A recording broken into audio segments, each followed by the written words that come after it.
नमस्कार दोस्तों, स्वागत है आप सभी का। आज के वीडियो में हम बात करेंगे सीएपीएफ आयुष्मान भारत के रीएम्बर्समेंट मॉडल के बारे में बात करेंगे। सभी सीएपीएफ कार्मिकों को अभी तक सीएपीएफ आयुष्मान भारत कार्ड मिल चुके होंगे और तकरीबन सभी के एक्टिवेट भी हो चुके हैं। तो अब इससे इलाज की प्रक्रिया क्या रहेगी और आपका रीएम्बर्समेंट कैसे होगा, इसके बारे में हम चर्चा करेंगे। तो बने रहे हमारे वीडियो के अंत तक। वीडियो को कृपया स्किप ना करें, नहीं तो कोई स्टेप आपको छूट जाएगा और आपको पता नहीं लगेगा कि कैसे फॉर्म फिलअप करना है। तो चलिए शुरू करते हैं। शुरू करने से पहले अगर आप हमारे वीडियो पर चैनल पर नए हैं या अभी तक सब्सक्राइब नहीं किया है तो सब्सक्राइब ज़रूर कर लें और बेल आइकन को दबाना ना भूलें ताकि नए अपडेट्स आप तक सबसे पहले पहुंच सकें। तो चलिए शुरू करते हैं। सीएपीएफ आयुष्मान भारत का रीएम्बर्समेंट मॉड्यूल कैसा होगा। तो सबसे पहले आपको साइट पर जाना है www.tms.pmjy.gov.in पर लॉगिन कर लेना है। उसके बाद में आपका मॉड्यूल खुलेगा ऐसा, जो क्विक लिंक्स होंगे वहाँ पर सबसे नीचे जाकर सीएपीएफ रीएम्बर्समेंट लॉगिन पर क्लिक करना है। उसके बाद में ऊपर जाना है और सीएपीएफ लॉगिन में अपना फोर्स आईडी सेलेक्ट करना है या फिर आप अपना आयुष्मान आईडी भी सिलेक्ट कर सकते हैं। इतना करने के बाद में नेक्स्ट स्टेज पर आपको सेलेक्ट करना है। अगर आपने फोर्स आईडी सेलेक्ट किया है तो यहाँ पर आपको फोर्स आईडी डालना है, या फिर आपने आयुष्मान आईडी सेलेक्ट किया है ऊपर तो यहाँ पर आपने आयुष्मान आईडी को सिलेक्ट करना है और ओके कर देना है। उसके बाद में आपने सेलेक्ट करना है फोर्स टाइप। आप बीएसएफ से बिलोंग करते हैं, सीआईएसएफ से, सीआरपीएफ से, एनएसजी से, जिस किसी फोर्स से बिलोंग करते हैं तो सिलेक्ट कर लेना है। इसके बाद में ओके करना है। जैसे ही गेट ओटीपी पे क्लिक करना है।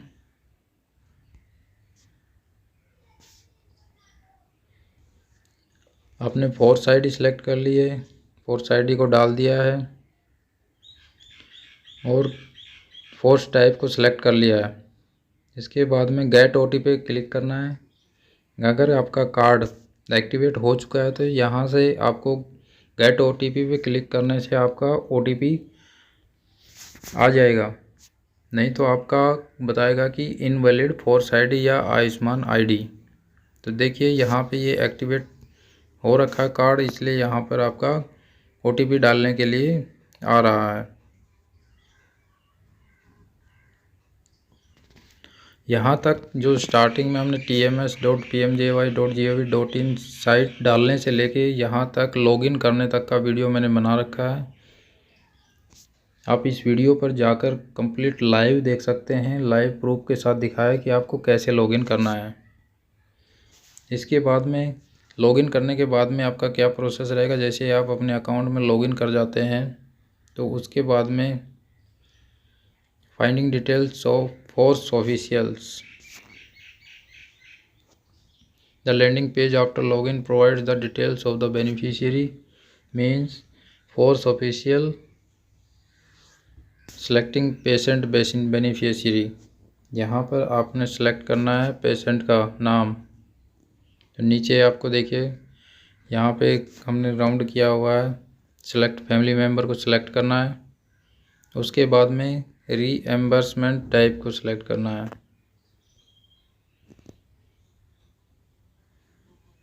जैसे यहाँ पर आपने फैमिली पर क्लिक किया है तो यहाँ पर आपकी फैमिली जाएंगी, उसके नाम कोई भी आप नाम जिसको रीएम्बर्समेंट करना है, जिसका आपने ट्रीटमेंट कराया है उसका नाम सेलेक्ट कर लेना है आपने। इसके बाद में रीएम्बर्समेंट सेलेक्ट करना है कि कौन सा किस टाइप का है।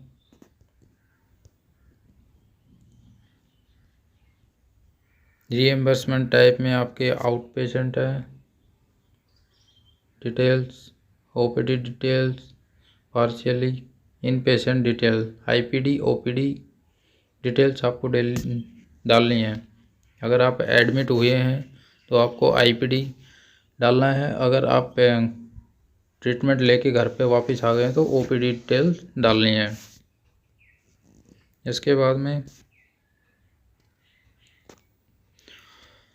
The screen will reflect the claim form where all the details with respect to the medical expense are to be filled। इसमें आपको क्या क्या भरना है देखिए, पेशेंट डिटेल देनी है, बैंक अकाउंट नंबर देना है, हॉस्पिटल की डिटेल देनी है जहाँ पे आपने ट्रीटमेंट कराया है, ट्रीटमेंट के क्या क्या प्रोटोकॉल रहे हैं, इन पेशेंट हॉस्पिटलाइजेशन चार्ज क्या क्या रहा है, हॉस्पिटल डिटेल देनी है, इम्प्लांट चार्जेज अगर आपका कोई अंग इम्प्लांट हुआ है लगवाया है तो उसके चार्जेस क्या हैं, जो आपके टेस्ट हुए हैं उसकी डिटेल्स देनी है, आपकी दवाइयों की डिटेल्स देनी है, और इसके अलावा कोई अगर अदर चार्जेस लगे हैं तो उनकी डिटेल भरनी है।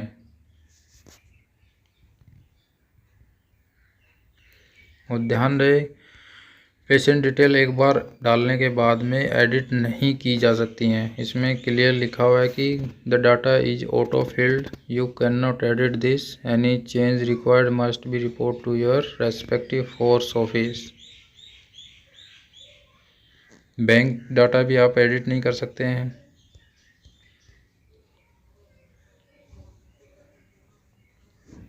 Hospital details, the following details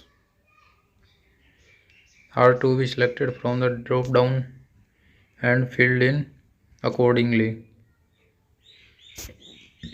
hospital state, hospital district भरना है, हॉस्पिटल,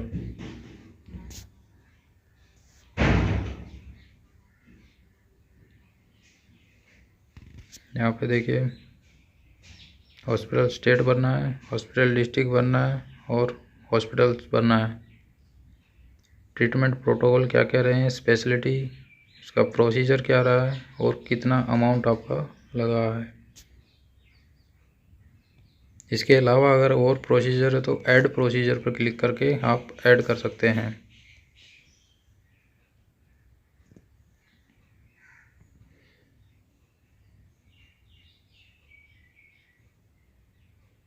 उसके बाद में अगर आपका आईपीडी डिटेल देनी, अगर आप एडमिट हुए हैं तो आपकी आईपीडी की डिटेल्स रहेंगी। इसमें एडमिशन चार्जेस देने हैं, diet charges, hospitalization charges, ICU charges, कौन सा आपका चार्जेस लगा है वो देना है।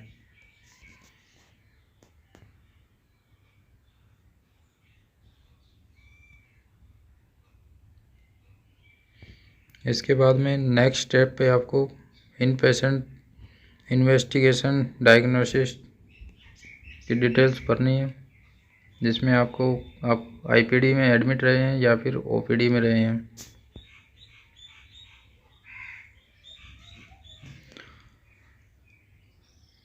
उसके बाद में फार्मेसी चार्जेस भरना है आपका, टाइप ऑफ फार्मेसी, क्वांटिटी कितनी है और टोटल कॉस्ट कितनी है उसकी, और ऐड पे क्लिक कर देना है।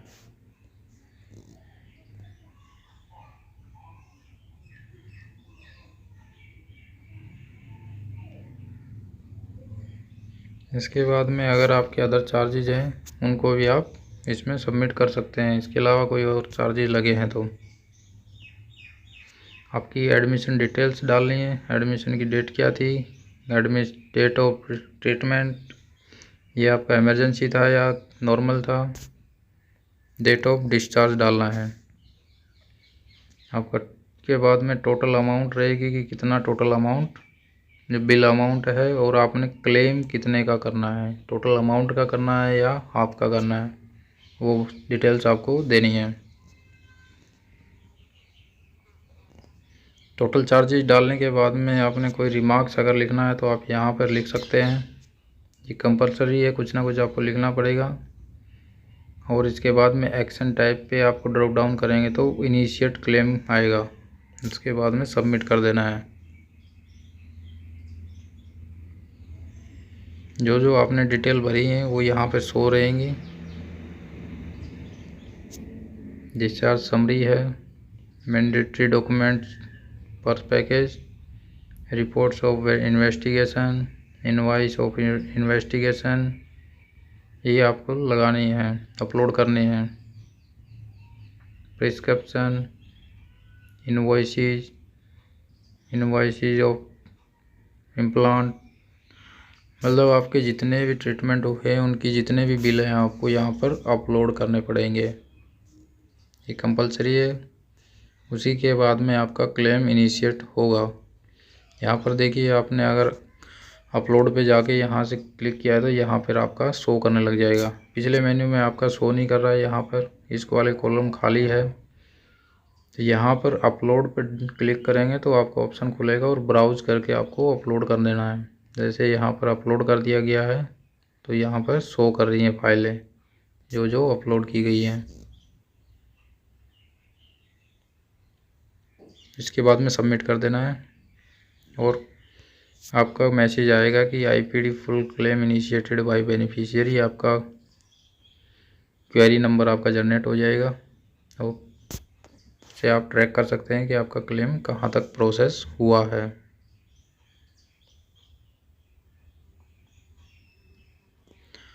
अगर आप अपनी एप्लीकेशन को सेव करना चाहते हैं, फाइनल सबमिट नहीं करना चाहते हैं या एडिट करना चाहते हैं बाद में, तो उसको ड्राफ्ट में सेव कर सकते हैं।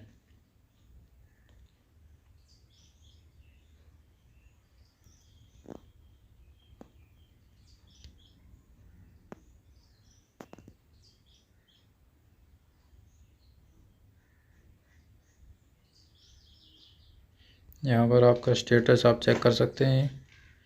जो आपका टोकन नंबर मिला था वहाँ से आप पता कर सकते हैं कि रीएम्बर्समेंट क्वेरी अपडेशन में कि आपका क्लेम अप्रूव हुआ है या नहीं हुआ है।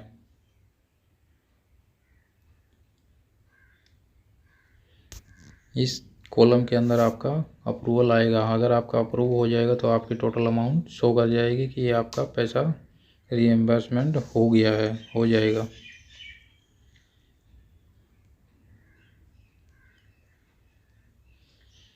तो जैसे आप चेक कर सकते हैं और क्लेम कर सकते हैं।